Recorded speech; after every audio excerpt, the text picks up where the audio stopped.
আসসালামু আলাইকুম, কানিজ রান্নাঘরের পক্ষ থেকে আপনাদেরকে জানাই স্বাগত।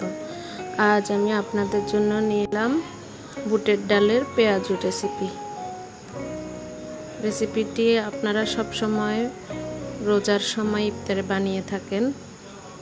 এই উপকরণটি করতে যা যা লাগবে, এখানে বুটের ডাল আমি আগ থেকে ভিজিয়ে ব্লেন্ডার করে নিয়েছি। পেঁয়াজ, বড় দুটো পেঁয়াজ আমি কুচি করে নিয়েছি। কাঁচামরিচ 3-4টা কুচি করে নিয়েছি। আর লাগবে হলুদের গুঁড়া, মরিচের গুঁড়া, গরম মশলা গুঁড়া, রসুন বাটা আর লবণ। প্রথমে আমি ব্লেন্ডার করা ডালগুলোর মধ্যে সবগুলো উপকরণ একে একে দিয়ে দিচ্ছি। প্রথমে আমি পেঁয়াজ কুচিগুলো দিয়ে দিচ্ছি, এরপরে দিব মরিচ, কুচি করে রাখা মরিচগুলো, কাঁচামরিচ।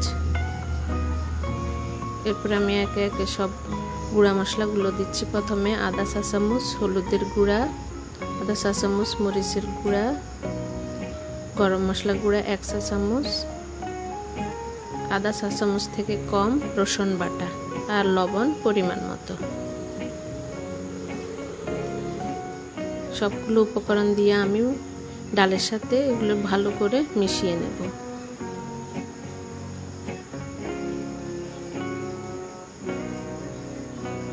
ডালটা আমি একদম মিহি করে ব্লেন্ডার করে নিয়েছি। অনেকেই একটু দানা দানা রেখে দেন, কিন্তু আমার এই মিহি করে ব্লেন্ডার করে নেওয়া পেঁয়াজিগুলো অন্যরকম একটা স্বাদ পাবে। এরপরে আমি চালের গুঁড়া দিয়ে দিচ্ছি 2 চা চামচের মতো। এটা দেওয়ার কারণ হচ্ছে এখানে পেঁয়াজগুলো মুচমুচে হবে, সেজন্য চালের গুঁড়ো দিয়ে দিলাম।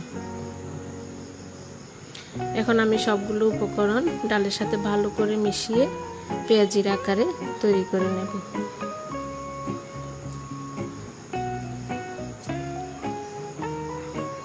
একে একে আমি সব পেঁয়াজগুলো এভাবে বানিয়ে নিচ্ছি। দেখুন,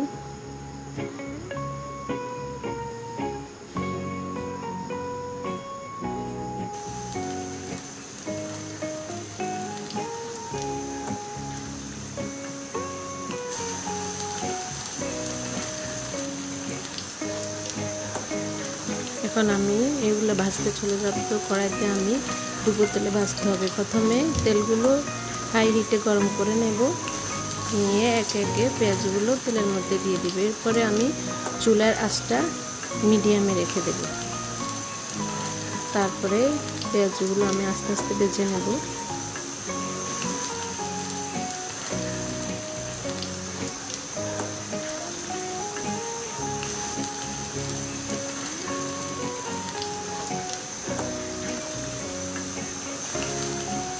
একদিক একটু হয়ে আসলে আমি এগুলোকে উল্টিয়ে দেব।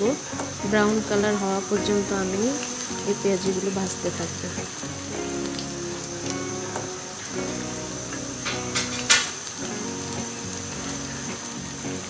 এই রেসিপিটি সবারই জানা এবং খুব পরিচিত একটা রেসিপি। সবাই এটা বাসায় তৈরি করে দেখবেন। বিকালের নাস্তায় বা রমজানে তো আমরা সবসময় এই পেঁয়াজিটা খেয়ে থাকি। আমার পেঁয়াজটা ব্রাউন কালার হয়ে এসেছে, এখন আমি এগুলো নামিয়ে নেব।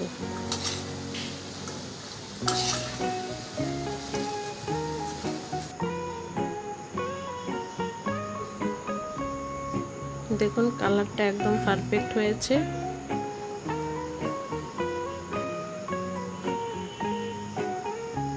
একে একে আমি সব পেঁয়াজগুলো তুলে নিচ্ছি।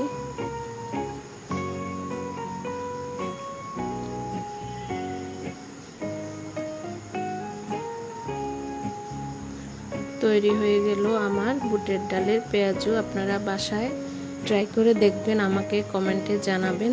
আর আমার চ্যানেলে যদি আপনারা নতুন হয়ে থাকেন তাহলে আমার চ্যানেলটি সাবস্ক্রাইব করে দেবেন প্লিজ। ধন্যবাদ। আল্লাহ হাফেজ।